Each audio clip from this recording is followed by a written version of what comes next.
Madame la Présidente.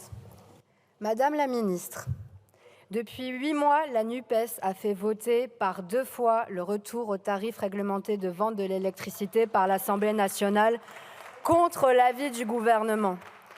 La proposition EDF est désormais en attente d'un vote définitif au Sénat.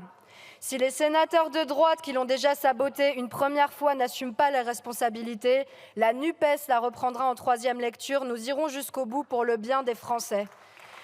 À l'époque, je vous avais déjà alerté sur les boulangers qui nous parlaient de suicide.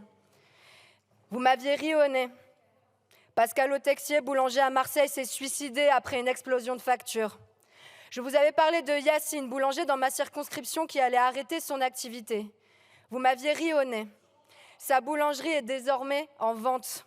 Je vous avais parlé de Velcorex, la dernière entreprise de velours made in France qui se bat depuis des années pour ressusciter le textile français. Son contrat est passé de 28 € à 900 € le mégawattheure. Ils sont désormais en redressement judiciaire.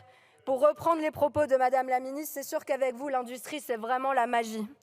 On pourrait aussi vous parler de Rida, gérant d'un petit casino à Nantes. Il a cru Emmanuel Macron, qui en janvier demandait gentiment aux fournisseurs de bien se comporter. Résultat, Rida, arnaqué une première fois de 24 000 €, a dû payer 29 000 € de frais de résiliation pour retourner au TRVE. Un boulanger s'est fait couper l'électricité par son fournisseur qui lui a imposé 30 000 € de frais de résiliation. Vous avez laissé les Français se faire dévorer par la dérégulation. Vous nous expliquez encore qu'on ne pourra pas bloquer les prix du marché de l'électricité car sortir du marché nous empêcherait d'échanger de l'électricité avec nos voisins. C'est un mensonge. C'est un mensonge grossier. Nous échangeons de l'électricité avant la fixation européenne des prix. La libéralisation n'a pas augmenté significativement les échanges. Vous nous avez dépeint la France comme un pays sans option, alors que nous sommes le premier exportateur net d'électricité d'Europe. Imaginez-vous juste une seule seconde, à l'heure où l'Europe est plongée dans la crise énergétique, que nos voisins refusent de nous vendre de l'électricité quand nous en avons besoin, au risque que nous refusions de leur en vendre en retour. Mais c'est tout le réseau électrique européen qui sauterait. Après avoir donné la Légion d'honneur à Patrick Pouyanné, le PDG de Total Energy, une des entreprises qui a le plus profité de ce désastre, Emmanuel Macron change encore une fois de discours. Après 1 an d'indifférence au sort des 12 millions de citoyens qui ont du mal à se chauffer, des boulangers qui ne peuvent plus se payer, des PME en faillite, il serait d'un coup prêt à reprendre le contrôle sur les prix. Mais la réalité, c'est qu'il ne remet pas en cause l'existence des fournisseurs alternatifs qui n'ont fait que se gaver sur les Français. Vous voulez endormir les Français le temps des élections européennes, mais vous ne dites jamais pour qui vous allez baisser les prix. Pour les grands groupes industriels, ça oui, on le voit venir de très loin.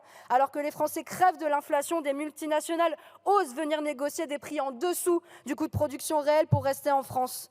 Mais silence pour les TPE, silence pour les PME. Et concernant les citoyens, vous annoncez des augmentations de factures de 20% avec la fin du bouclier tarifaire, sachant très bien que ça pourra être bien pire en cas de nouvelle crise. Si vous étiez sincère dans votre volonté d'en finir avec l'explosion des factures, vous soutiendrez la proposition de la NUPES et vous la feriez appliquer. Votre incompétence et votre indifférence permet à l'extrême droite de rappliquer pour un coup de com' avec un retard d'1 an. Non seulement vous avez 1 an de retard, mais vous êtes des hypocrites. Si c'est ça le sujet de votre campagne pour les européennes, accrochez-vous parce qu'on sait que votre groupe politique a voté pour la réforme du marché européen qui met fin au tarif réglementé de vente pour les citoyens. C'est ça que vous avez fait. Vous avez même fait pire. Votre groupe a proposé de la rendre encore plus libérale. Bien sûr que si nous avons la cohérence pour nous, car les députés de la France insoumise au Parlement européen sont les seuls qui avons voté contre cette réforme et sont les seuls qui avons proposé des mesures alternatives.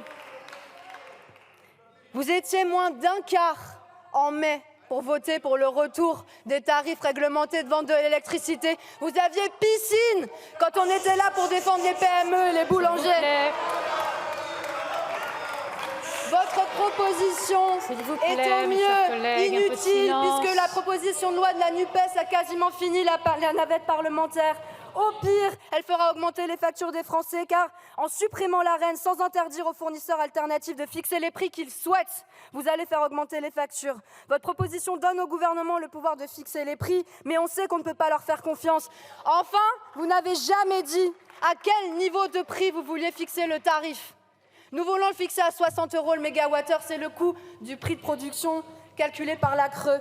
Vous semblez vous aligner sur la proposition d'EDF de le fixer à 120 € du mégawattheure. Merci de conclure, Madame Dufour. Quand bien même ce ne serait pas vous qui proposez cette proposition, on ne pourrait voter pour, car on ne peut pas soutenir une proposition qui fait augmenter 2 fois plus le prix que la nôtre.